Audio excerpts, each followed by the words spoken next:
conference. I'm really happy to be involved. I've been keeping an eye on what's been going on, and I've attended 1 or 2 sessions, enlightening sessions. I've really enjoyed them. I've learned a lot. I feel quite honored to be invited to take part. I just want to thank Dean and the other organizers for inviting me. It's really, I think, some excellent work that's taking place, and I'm amazed that the attendance of the participants has been so good and so consistently high. It's absolutely wonderful to see the interest and the enthusiasm, especially at these difficult times that we're all living through at the moment. Just after those introductions and welcomes, I thought I'd get straight onto my topic for the day, which is looking at language teacher identity. I think language teacher identity is something that we all are necessarily interested in. Perhaps we don't think about identity from a research perspective, or perhaps not even from a professional perspective, but it's something that we're thinking about all the time in our work as teachers and as researchers. As language teachers and researchers in language teaching, we do think about identity all the time. Maybe we don't articulate it as identity, but we're certainly asking questions about, who am I? Who are we? Who do I work with? Who are these people that I work with? Who are the people in my institutions, and how do I fit in? How does who I think I am affect my practice, what I do in the classroom? So, and what I do in schools. So, and what I do in the broader community. So, even if we don't think about teacher identity in an academic sense, or in a scholarly sense, or in a researcher sense, it is something that we constantly do in our lives as practitioners. And by practitioner, I mean as a teacher practitioner or a researcher practitioner.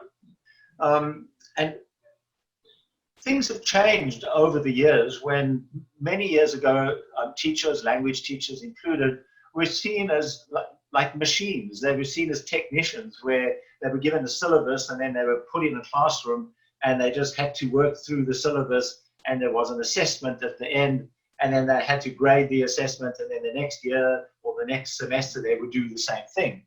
But for the past 20, 30 years now, teachers have been seen as thinking and feeling people who have beliefs, who have theories about teaching, and who consider their place in the context that they work in. And by context, I don't only mean the classroom, but also the institutions, the schools, the educational systems, which could be regional, but even national. And even on a global stage, as we go, some of us have opportunities to go to international conferences where we interact with people who come from different educational systems.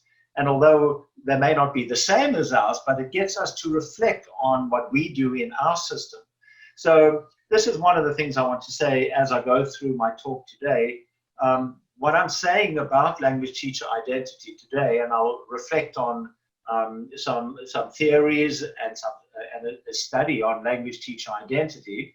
I'm not telling you that this is the way it is. I'm just throwing out some ideas there, and what I'm hoping you'll do is you'll reflect on your own experience and on your own context of language teaching.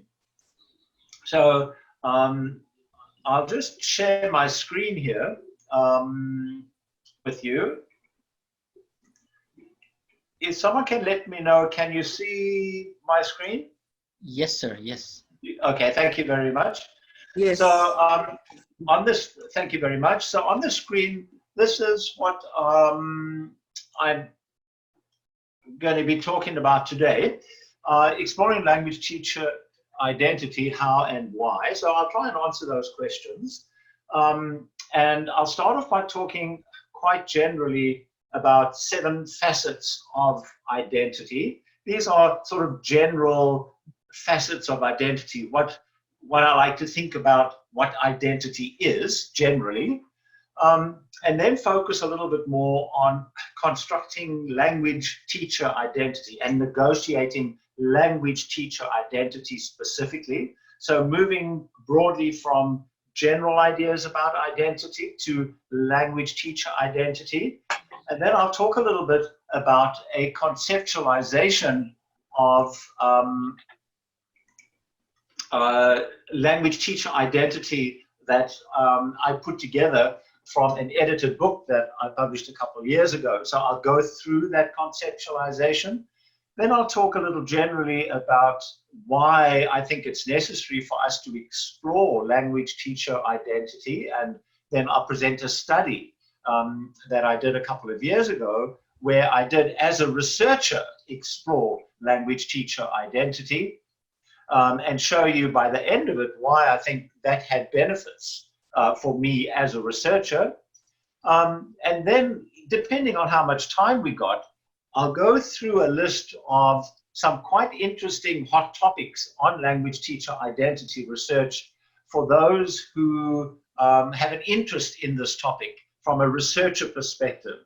But those topics are also interesting for those who want to do teacher research or who want to reflect on their own lives as teachers. So as a reflective practitioner, to think about who they are as teachers, how their teacher identity affects their own practice, or how it relates to their own practice in the classroom.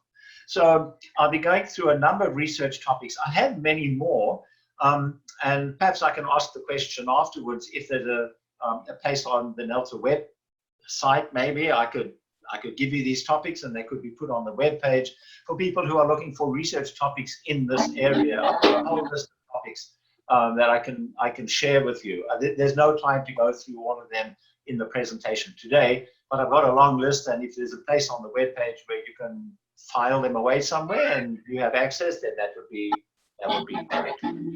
Okay. So, well, someone sounds interested in language teacher identity. That's good. So what I'll do is I'll start straight away with these 7 facets. I've got this thing on my screen here, which is asking me about the waiting room. I'd like to get rid of that. I don't know how. DNG, could you please control that? Yes. Yeah. Disturb, yes, Professor Gary, please. Yeah, it's in the way of my screen here. Okay. It's asking me to put people in the waiting room. Sir, can you see it, please? I don't know how to get rid of that. Oh well. Yes, sir. I'm just doing it. Ashok, sir, can you please just go for it? There, it's gone. That's it. Cool. Okay, thank you. Thank you very much. So, so these 7 facets of identity, you know, we often ask the question, what do we mean by identity? Well, it's come back, but it's okay.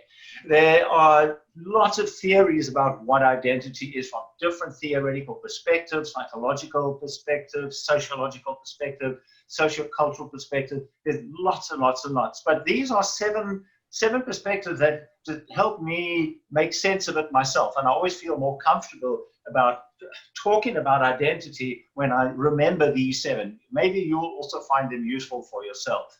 So the first one is called embodied identity, right? So this is the identity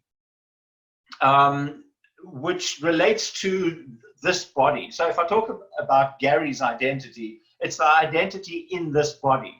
The self relocates somewhere inside this body, right? It's mobile. So my identity goes with me. It's in this body. It's always related to where the body is in space, in time and space, right?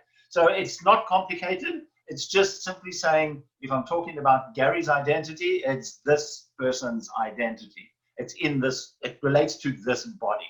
And there's a beautiful picture of my body over there, okay? That blue body. The second facet has to do with reflexive identity. This is the self's view of the self. So this is who we think we are. So it's how I see myself. All right. One aspect of identity is how I see myself, who we think we are. And it's a complicated mesh of very different attributes. My capabilities, my abilities, the things I can do, the things I can't do, the way I perceive myself to look, the things I'm good at, the things I can do, and so on. So all the way I perceive myself, the self's view of the self. Reflexive, meaning it comes inwards, the self's view of the self. But as you know, identity is not only something that is going inwards. We are social human beings. We live in communities. We live in societies. We live with other people. We interact with other people. And so we also project our identities, projected identities. This is how we want others to see us. So this is language is very important here because we use language to express our identities, but we use many other semiotic resources as well, such as our appearance, the way we look, the gestures we use, how we dress, all these semiotic resources we use in our interaction with other people. We project our identities. Okay, so we've got three so far. We've got an embodied identity, which is the identity that relates to this body, how I see myself, and how I project myself, so how I want others to see me. The fourth facet relates to how other people then recognize the identity that I project. All right, so we interact with other people.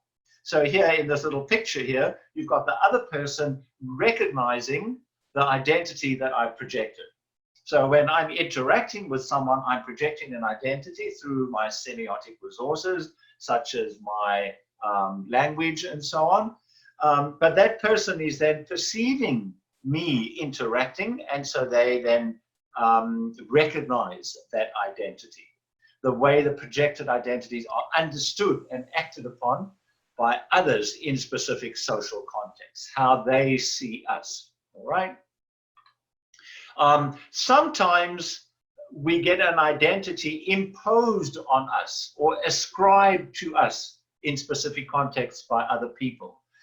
They impose an identity on us, even though they don't know us or they don't know what we do.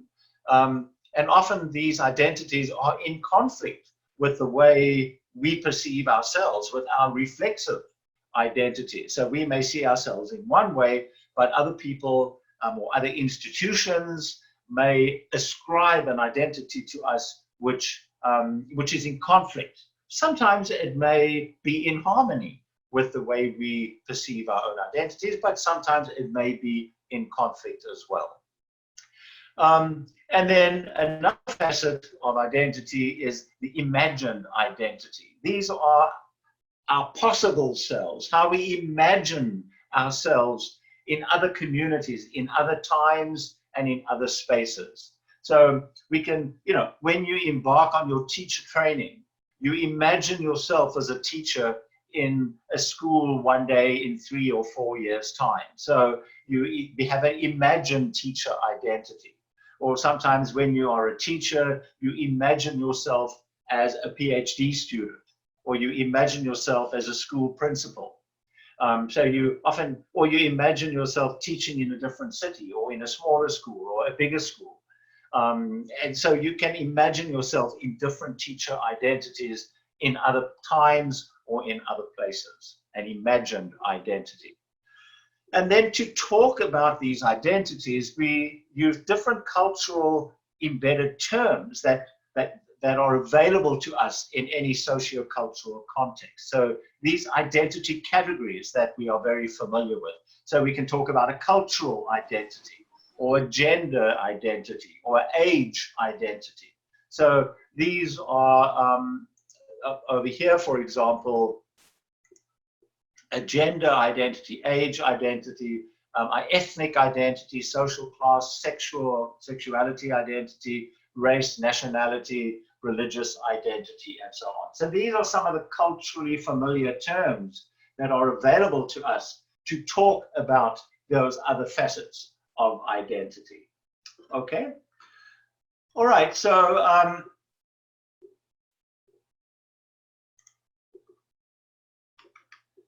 Um,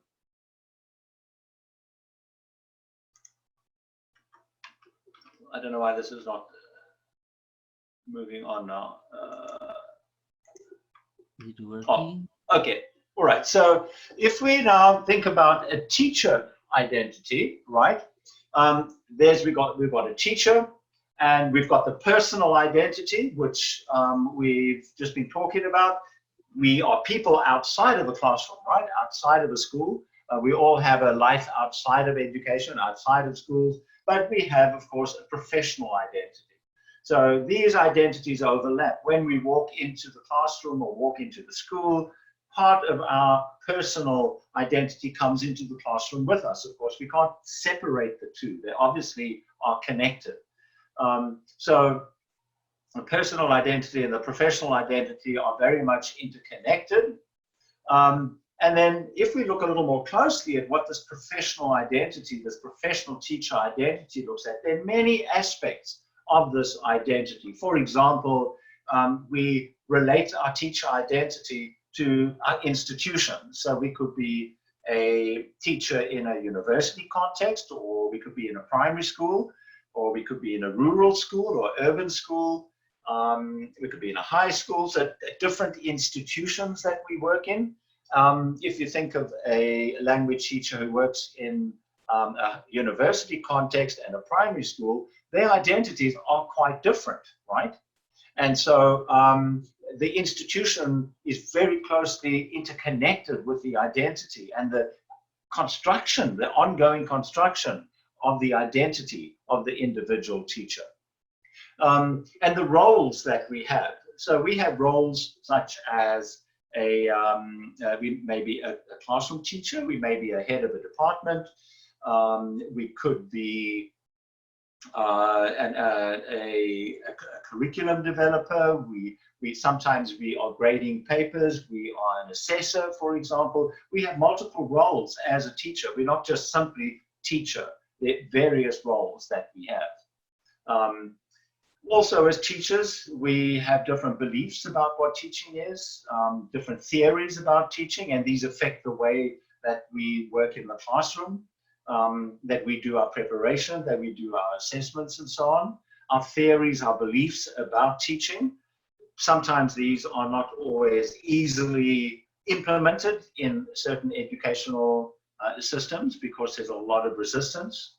There are a lot of constraints within systems. But nevertheless, we do still have theories and beliefs about what good teaching is, what bad teaching is, what our learners should be learning, what the needs of our learners are, and so on. And some of these theories and beliefs we develop in the teacher education programs that we go through. And therefore, our experience and our history is very important in the development, in the construction of our teacher identities. And the history includes our language learning history. So as English teachers, if we are English teachers, what is our English learning history? And how does that relate to who we are as English teachers, our identities as English teachers?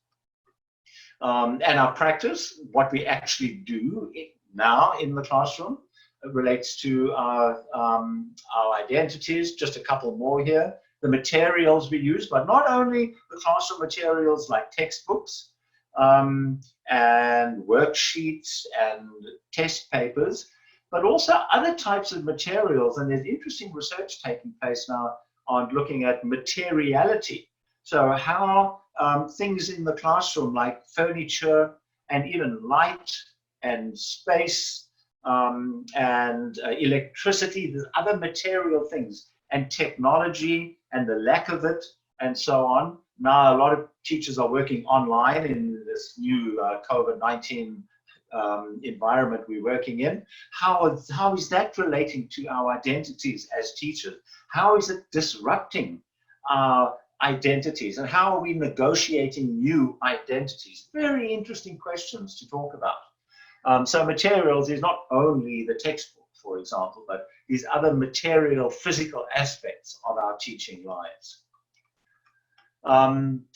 Just two more. Much more research has been dedicated to emotions and desires. how we feel about who we are and the work that we do, and how that relates to our identities. So emotions and identities and practice, the interconnection among those three particularly, emotions and desires, identity and what we do, our practice, very much interconnected.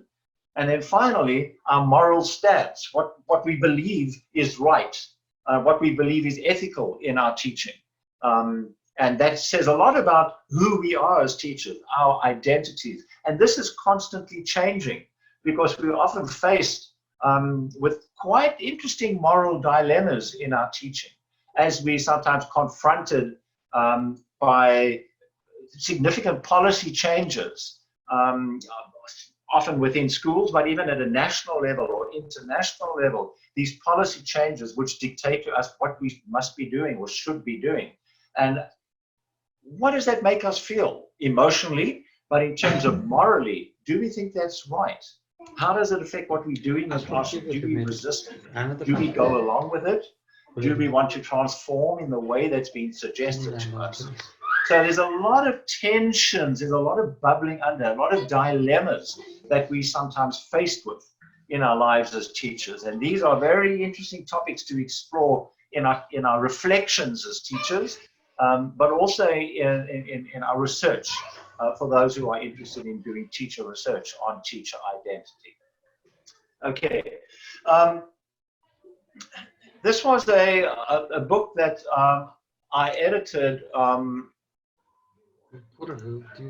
in 2017, and a number of people, 30 odd people, wrote chapters about teacher identity, and they put together their own conceptualizations of what they believe teacher identity to be. And what I did in the introduction of the book was I did a thematic analysis of their conceptualizations of teacher identity, and I put it together into this this conceptualization, a composite conceptualization of teacher identity, almost like a definition of teacher identity, although it's a bit dangerous to try to define what is meant by teacher identity, because as soon as you do that, you know, there's a counter argument that will come from every direction. But this is quite a long definition. I'm not going to go through it all, but just to highlight some of the points that are here in red. So, for example, language teacher identities are cognitive, so it's something inside the head, but they're also social.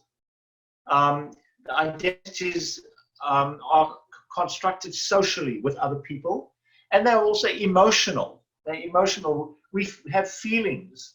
And when we are constructing our identities, we feel about these identities. Sometimes the feelings are happy, sometimes the feelings are tension-filled and stressing, are stress-filled. They're ideological because we live in an ideological world. There's always policy, there's always politics in what we do as teachers. And I've been hearing that quite a bit in the conference, where a lot of there's decisions that have to be made. And sometimes you agree with them. You, as a teacher, agree. Sometimes you don't agree. So identity is doing. It's being who you are, but it's also doing. You do your identity in practice with other people. They are sometimes contested, therefore, because in any social interaction, sometimes the identity are contested. They're resisted by other people. But often they're accepted and they're acknowledged and valued. So the work that we do and who we are is acknowledged and accepted by others. Often that came up in the definitions by the contributors to the book, was that sometimes we have a core identity. There's a part of us that remains very much stable, but on the periphery, on the outside, there's other aspects of identity that is much more susceptible to change. The other bits can change more easily, but the core of us tends to stay much more stable in terms of who we are. But mostly they acknowledge that LTIs over here, where I'm pointing out, language teachers' identities do change short-term in short-term interactions, but over time as well. So over the years in a teacher career, the identities do change over time. So particularly in social interaction and also in material interaction. So not only in interaction with other people, but in interaction with spaces and places and objects in classrooms and institutions and even online.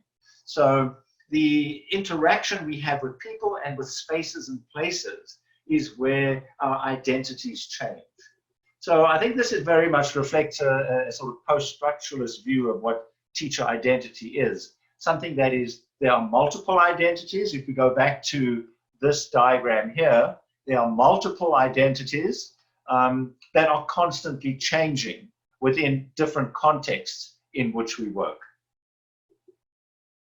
Okay, so I think why do we explore language teacher identities? Why is it something worth exploring?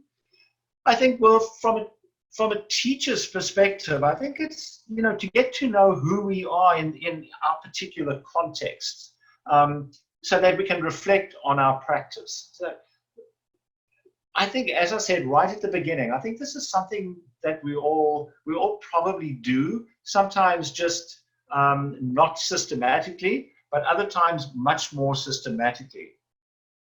Who are we professionally?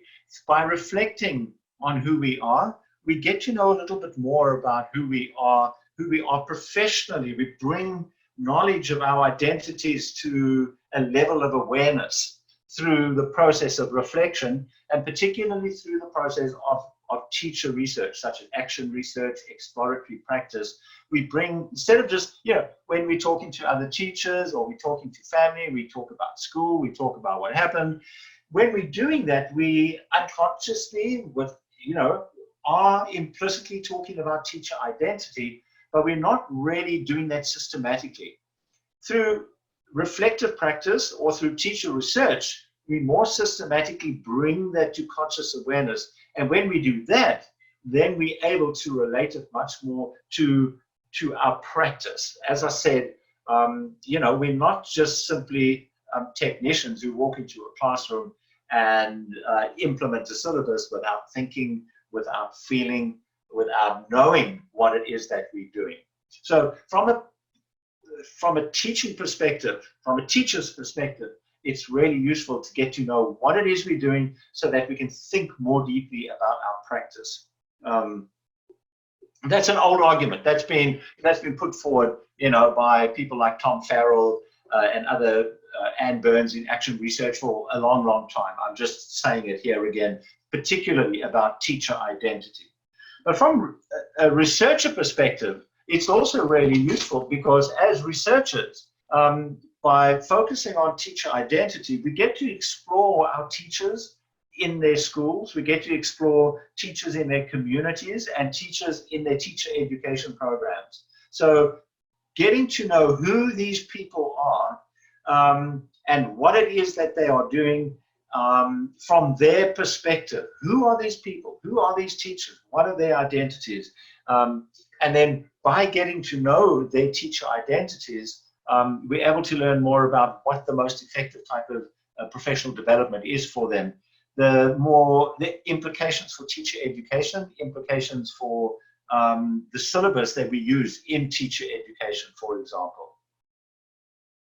Okay, so that's a little bit about the rationale. I want to come back to the PowerPoint. If you can let me share the screen again, please. If I could share the screen. Is Dean there? Dean? Thanks, sir. Let me do it. Okay. Okay, sir.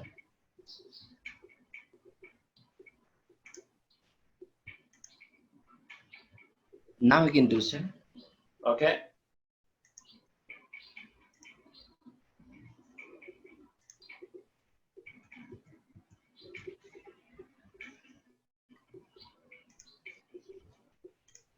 Okay, so I thought I'd share with you a short study.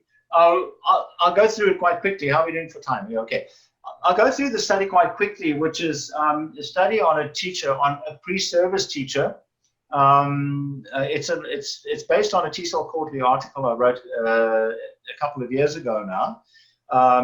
But I just want to show you how I use some narrative analysis to explore her developing teacher identity, and what I learned from it, what I as a researcher learned from it, and how that helped me understand her developing teacher identity, which I have used in my own practice as a teacher educator.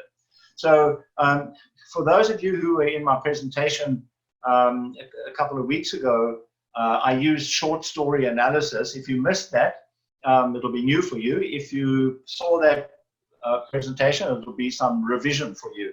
So please bear with me if you did that. This is a study with Seller. I'll call her Seller. And the first time I encountered her was during her pre-service teacher education. At the time, she was in her mid-20s, and she was born in the Pacific island of Tonga, an island right in the middle of the Pacific Ocean. And there she went to her primary, she went to primary and secondary school in Tonga, and she worked, after school, she worked as a teacher aide for a couple of years and then moved to New Zealand. Then she studied to become an English teacher, where she did her master's, her MA in language teaching, and I was the supervisor of her dissertation. And she wanted to be an English teacher, but she did not want to teach in high school, right? She definitely did not want to teach in high school, and her English proficiency was really high.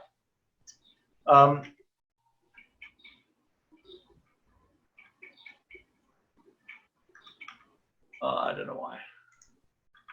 This is not moving on.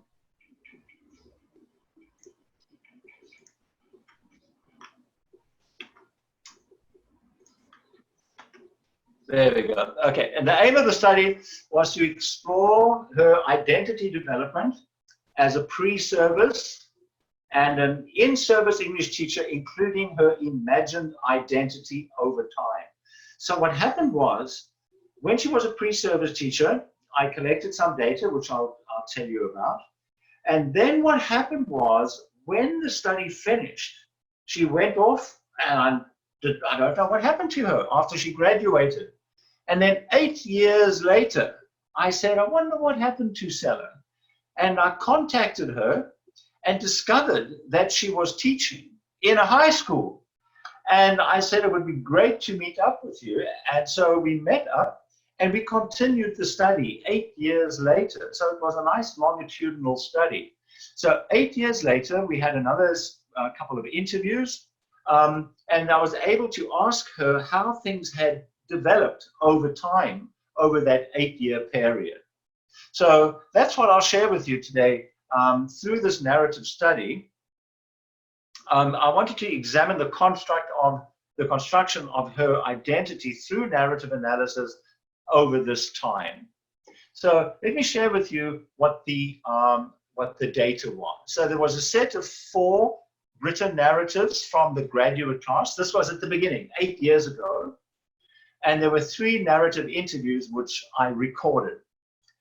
And we also had a number of informal conversations which I didn't record. We went for coffee. She became a good friend during that pre-service year when she did her MA. So we got to know each other quite well. A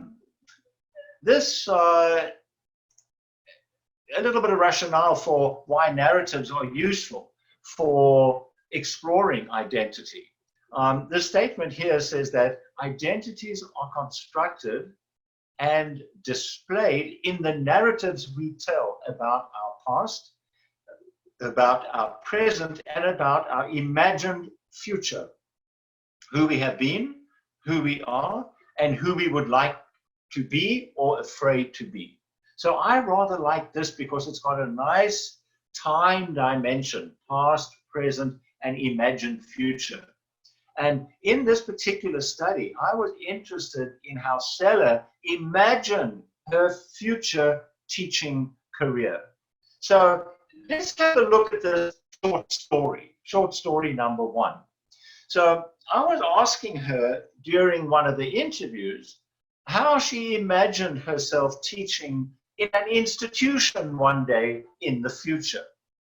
And this is what she said. I'm going to read it for you so I can give it some voice for you. She says, the one thing that keeps coming up in my mind is, I had originally thought about having a little like night class in our garage with whoever, people on my street, or my aunties, or my cousin who want to improve their English. That's what I really want to do. So what she said is that I don't want to go teach in a school. I will rather just teach the people on my street, my family on my street, in the garage where we park the car. I'll make a little school there and have a night class for the people to come and learn English, right? She says, but if I wanted to go on here, but if I want to teach in terms of like an institution, I would most likely like to teach Tongan adults. Now remember, she's Tongan from that Pacific island of Tonga. So she wants to teach adults from her community, the Tongan adults. I would ideally want to do things like constructing curriculum or a syllabus specifically for Tongan adult immigrants, which she is. That is who she is. She's an adult immigrant from Tonga, and so she wants to teach a group of immigrants from her immigrant community from Tonga. And now she says why. She says, and that's coming from conversations I've had with people who've taken English courses. And I mean, the activities and everything is interesting, and they've really enjoyed the classes. But sometimes the content and materials used, they did not quite understand. And they're not quite in sync with their purposes of why they were learning English. So here's the conflict in this short story. She says she knows some Tongan immigrants who have taken English classes in the city or somewhere, and she says the curriculum doesn't suit them. The curriculum is not specifically suited to who they are. It's not in sync with their purpose, with their needs.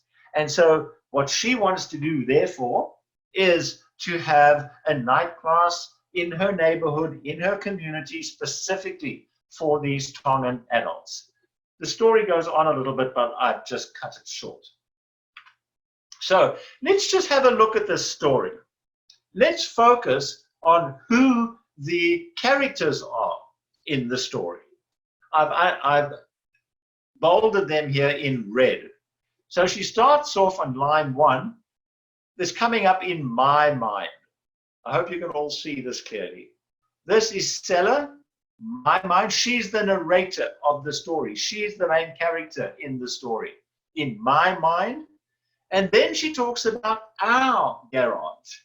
So now let's think about this from an identity perspective. She's got my, the narrator, and then she says our. So she puts herself as a member of the community. Strong identity statement that she is making. She's identifying herself with our, which is the community of adult immigrants from Tonga. And then she says, people on my street. Again, these are the Tongan adult community members. Now her family included, my aunties or my cousins. So she's building up this connection between who she is and her community, identifying very strongly with her community, all right? Her teacher identity. Don't forget, this is her imagined teacher identity. She's imagining herself as a teacher working in the garage on the street amongst her immigrant community. And who are they? Over here, these are Tongan adults. These are, further down, Tongan adult immigrants. These are the community members where she wants to teach. There are other people in the story, and this is where she builds up her case in the story. She says, these are people who have already taken English classes, and they have helped her to understand what the problem is. And she says they've enjoyed the classrooms, but they did not quite understand what was going on because the curriculum was not suited to their needs, right? So just by looking at the characters in this story, in this narrative, by focusing on who is in the story, by looking at the characters, we're able to understand what the conflict in the story is. And the conflict has to do with a curriculum that does not suit the English learners in this story. And therefore, this forms a dilemma in the imagined identity of the narrator, Seller, in her pre-service teacher identity. It forms a dilemma in her imagined future identity. I hope you all see that, right? So this is an important question to ask in the short story analysis. You ask who is in the story, who is here, and what happened with these people together. The narrator, who are the others in the story, what's their relationship, what is their position vis-a-vis each other, how do they position themselves against each other on varying social and physical distance scales. So you've got Seller and her aunties and her cousins, and you've got the Seller and the Tongans, and you've got Seller and the other migrants, those other immigrants, and you've got these big distances. You've got New Zealand and you've got Tonga. So these are big scales and also small scales. Okay, I think you're getting the idea. Look at this. Here you've got in our garage, on my street. Now we're asking where in the short story? In our garage, on my street. That is the local place, the small scale place where she wants to do her teaching. And then in comparison, in contrast to an institution where over here, in contrast to this institution, which is where she does not want to teach. And then we've got Tongan adults. This is a big place. This is another whole country. And then the other where the places are these English courses, which she did not agree with because the curriculum was not suitable. And then we've got the English classes that they enjoyed, but were not suitable to what they are. These classes and these English courses set up the conflict that caused the dilemma in her imagined teacher identity. So we've got those who questions. Here we've got some where questions, or questions to do with place or space, right? So I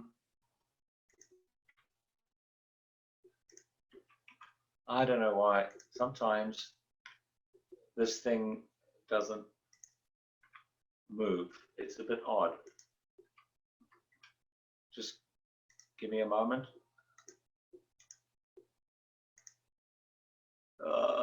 Just hold on.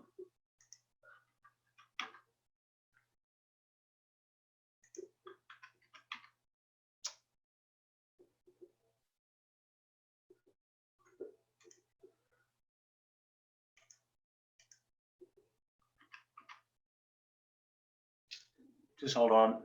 This is not.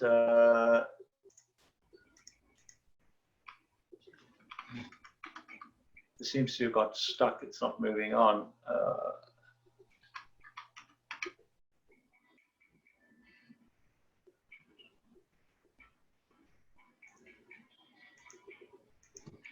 There we go. Okay, so where and what happened or will happen there, these are the places and sequences of places in the story. So we've asked who, we've asked where, and this has to do with time or when. So I'll go through this quickly. So something keeps coming up in my mind. That's what I really want to do. I would most likely in the future, I would ideally want to in the future. And these past tense and past tense. I think you've got that. So when has to do with past, present, future, and on various scales. They can be small time scales or large time scales. So we've got these 3 dimensions of where, when, and who. forms like a three-dimensional space here, right? This narrative space in which to explore the content. You explore the content, right? And these I've called short stories, excerpts from data from conversations or interviews or written narratives or multimodal stories. And short stories are just narrative experiences in stories where there's some action that takes place. They sort of typically have a time or temporal dimension, and they include some reflection on that action that takes place in the stories. And as we've seen so far, there's been a thematic analysis of the content, where I've asked who, where, and when. Who, where, and when. Thematic analysis of the content. But also important with short story analysis is to look at the context in which the action of the story takes place. Content and the context. This is a really useful way for doing teacher reflection or teacher research or even very systematic academic research, where you get a short story and you do a systematic, rigorous, thorough analysis of the short story that you've extracted from some data. It makes you look at it very, very carefully instead of just doing a quick reading and say, oh, that's what it's about. It's to avoid you doing a cursory, quick analysis of the text. It makes you look at it very, very closely. Okay, so when you look at the context, I think some of you may have seen this before, you get three expanding scales of context. One is story with small letters over here, small letters, so it's on a small scale. The intimate scale, it's a particular teacher story, the personal story on small scales. We get story with a capital letter S. This is moving outwards. Like, it's not just the teacher in the classroom, but now you're moving our teacher in the school, in the institution, in the community. You're moving outwards, right? Medium, looking at the meso-medium scale. And then you get story with capital letters in the macro context. So in interpreting the story, you don't only look at the micro level, but you move out to interpret what's going on. So with Seller's story, we don't only look at what's happening in the street, but we look also at what's happening in the community, in the other English courses. We look at what's happening in New Zealand generally. We look at what's happening in Tonga and the relation between those countries and the immigration policies. So, and the education, the English courses that are offered to immigrants. So you look at the big picture and how immigrants are assessed for their English skills before they get a visa to come into the country. So you look at these big picture stories as well. And often these are very political, very ideological spaces at these macro levels. So we look at story, expanding outwards, story with a capital S and story with capital letters. So you got the content and you got the context, and you put them together and you got this lovely narrative space that's where you focus your analytical attention within that space, right? So here's another story where I won't go through it in detail, but what happened 8 years later was that, in fact, when we did the interview, it turned out that she did not teach in the garage in her neighborhood with the immigrant Tongan community. She ended up teaching in a high school, which she did not want to do. But what was really interesting was that this particular school where she was teaching was in a different community. It wasn't in an immigrant community. The immigrant community where she lived was of a lower socioeconomic class. A lower socioeconomic group lived there. But she got a job in a community on the other side of town where it was a much higher socioeconomic class. And the ethnicity of the students that went to that group was reflected that different socioeconomic class. As you can see in the story, this story She is now driving to school on the very first day of her teaching. When she graduated, she's going to teach at school. She said, oh, wow, oh my God. I remember the first day at school when I was driving into school. It was a totally different world. And she laughs, right? You know, we were on our way to school. She says we, because she had her daughter in the car. Her daughter was going to the same school.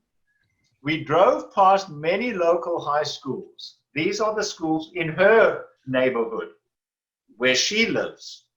We'd like past this school and that school in her neighborhood. And so you'd see all these kids walking to school and eating pies. These are like meat pies you can buy in the corner shop.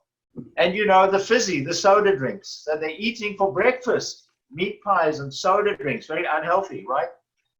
This is in the morning, you know, pies and fizzy. It was just so common. And now she's setting up the contrast when she gets to the other neighborhood. And as soon as you get into the area where the other school is, the higher socioeconomic school, kids are walking to school with like a bottle of water or coffee, you know, from a cafe. And like the contrast, you know, just in terms of socioeconomic and just, you know, everything. And it was so white, she says. So there she's referring to the ethnicity of the students in the neighborhood. So what we've got here, if you look at the red, you can see we've got the characters in the story, the who. I remember I was, she's the narrator. All these kids, I and all these kids are in her neighborhood, representing the immigrant groups, right, of the lower socioeconomic school.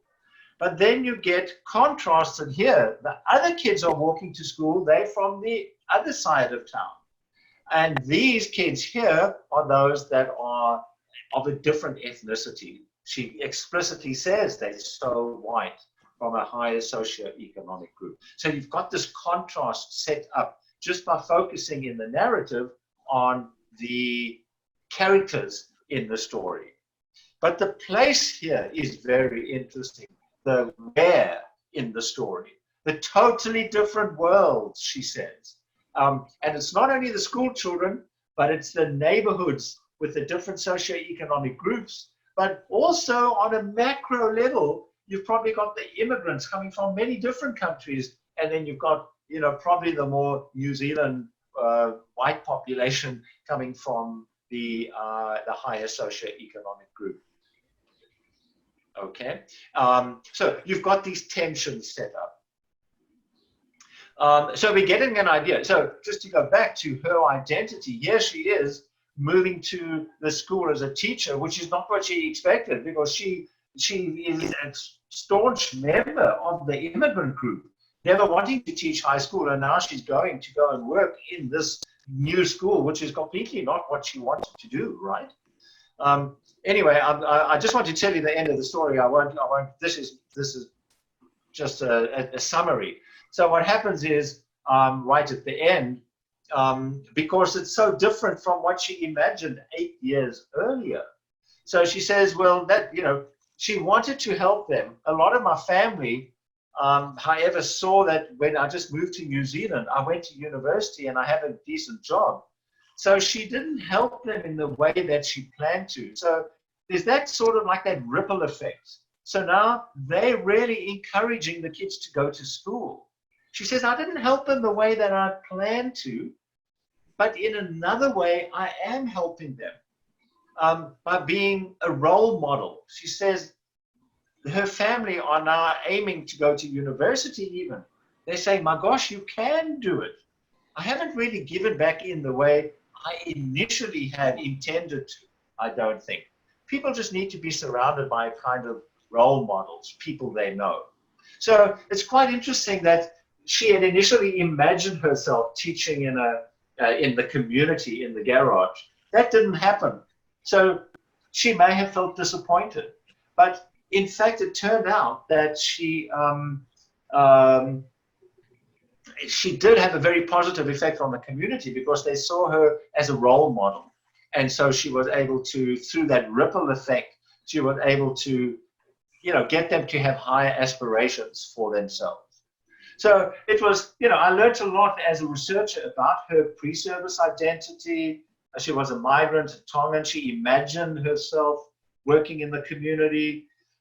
Later on, as an in-service school teacher, she had a very successful role model as an outsider in that new school. But eventually, in the new school, she didn't say this, but in the new school, she had a very successful job. She eventually became a head of that department. Okay, so she invested in this job as a teacher and had a very successful outcome. And so what I've done as a result of this is in my teacher education, I get my students to imagine where they think they're going in their teaching, what identities they see for themselves. And then I get them to imagine what might not work out and what some alternatives might be and why that may be the case, and to write stories about who they may become or who they may not become and some of the reasons for that. So they reflect in different ways on their potential identities and the possibilities for why those identities may or may not be the case. I don't know how we're doing for time here, but I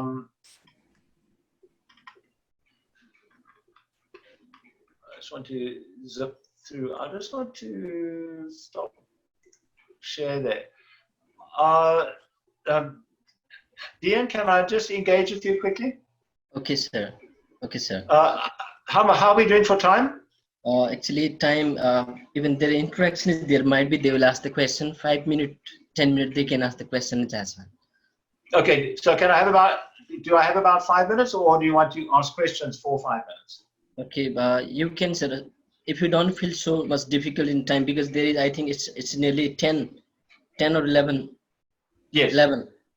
Yeah. Yes. So if you can engage 5 to 10 minutes, we can go for. Okay, can I go another 5 minutes? Yes, sir. Okay, fine. I thought what I'd do is I would just, if you could just let me share my screen again. Okay.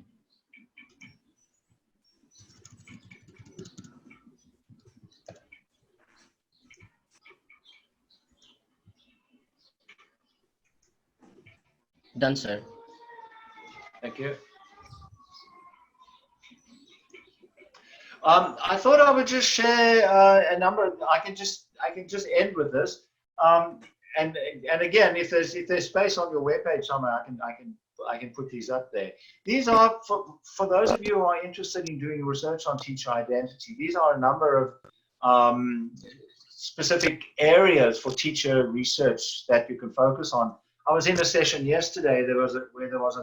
Where you were discussing, what are some research topics and how do you discover research topics? And there were very good suggestions about reading and talking to your supervisor and so on. So these are topics to do with teacher research.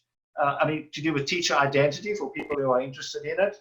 I've got many, many more, which I can give you. But these are like sort of 10 areas that were suggested in that book by the other contributors. And I sort of put them together into this.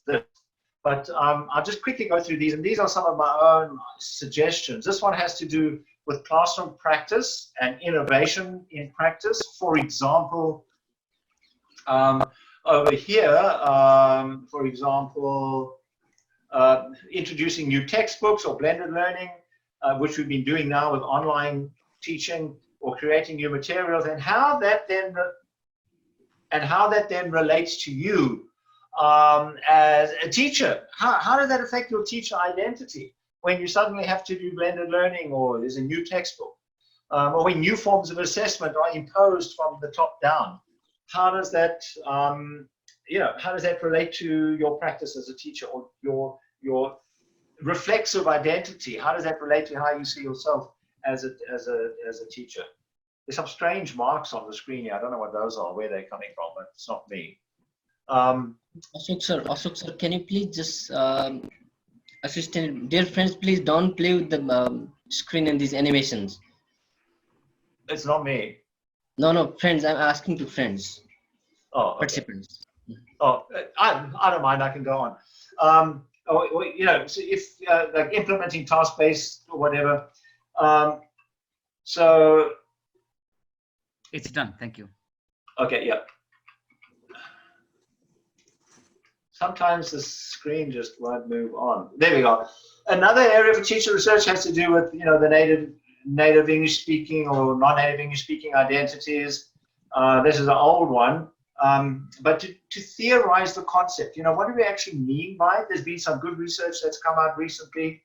But how does this relate to teachers' emotions and beliefs in particular contexts? So looking at these concepts of the native speaker and the non-native speaker and how it relates to emotions and beliefs. How do we feel about it? You know, feelings, collective teacher identities, you know, not just me as an individual, but me as a group in a school, for example. If we're non-native English speakers in a group, how do we feel as a collective as opposed to just an individual? That's quite an interesting topic.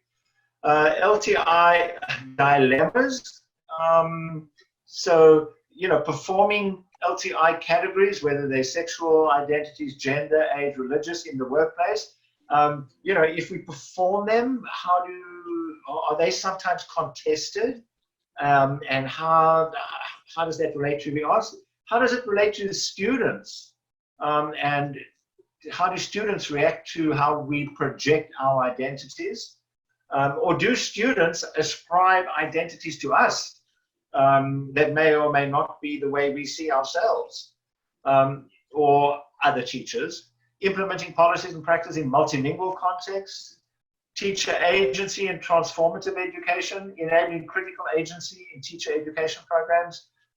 Is it possible? Do we work in contexts where it is possible to teach critically, to have agency to teach critically? Do we have autonomy as teachers? Do we work in education systems where that it is possible to have autonomy, and so on? Engagement in policy. Do teachers have any say in macro level policy? And if we don't, how does that relate to our identities? Teaching young learners. I don't know how many of you are involved in teaching young learners, but do we advocate for appropriate funding and resources, especially when there's constant you know, pressure to change in early education, to teach English earlier, for example? How much say do we have as teachers, and how does that relate to our perceptions of who we are? And negotiating learner motivation and parent involvement becomes quite heavy when we deal with young learners. Parents tend to get involved with young learners. How does that affect who we are as teachers? Identity and languages other than English. I've been talking a lot about English, but what about other languages in the place of other languages? And looking at translanguaging in the classroom, and preparing teachers of languages to teach in English dominant contexts. So as a teacher of other languages, how do you feel when English is the dominant language? Teacher status in society, perceptions of language teaching as a professional. Do teachers have a particular status, and how does that relate to their identity? Teacher as a researcher. Do teachers have the power to transform schools and communities? That may be the case that they absolutely don't, or maybe they do. Teacher aspirations, visions, and imagined identities. I've spoken a bit about that in the study that I shared with you. The relationship between teacher beliefs, emotions, and identity is very nice, looking at the interconnections among those three. Investing in language teacher and teacher education for self. It's a nice one. Linguistic choices for teachers. Do we teach the standard only, the standard English, or the standard variety? What about the use of other languages in the classroom? What standards do we teach in writing? Do we have a choice? What does that mean when we come to preparing our learners for IELTS or TOEFL, or for external assessments? How do we feel about being pressured to teach in a certain way and not in another way? And then finally, looking at some ethical considerations. at teacher commitment, workload, and burnout. How does that relate to identity? A lot of teachers feel completely, overloaded. Teacher beliefs and policy with standards and the learner outcomes. These are big ethical issues. Looking at learner needs, how do we contribute to that, and so on. This will be my final slide. These are 5 new areas that I see in the teacher identity research and publications that I come across. Materiality and new technologies. So how does identity relate to technology, material, spaces, and places? The connection between identity, emotion, and beliefs. How those 3 relate to each other. Number 3, looking at teachers' language learning histories. It's often not taken into account when we look at teacher identities. How do these language learning histories relate to our teaching practice and our identities? Lovely area to do research on, but very little research on that. Interesting. And the concepts of self and identity. What are they? Are they the same or are they different?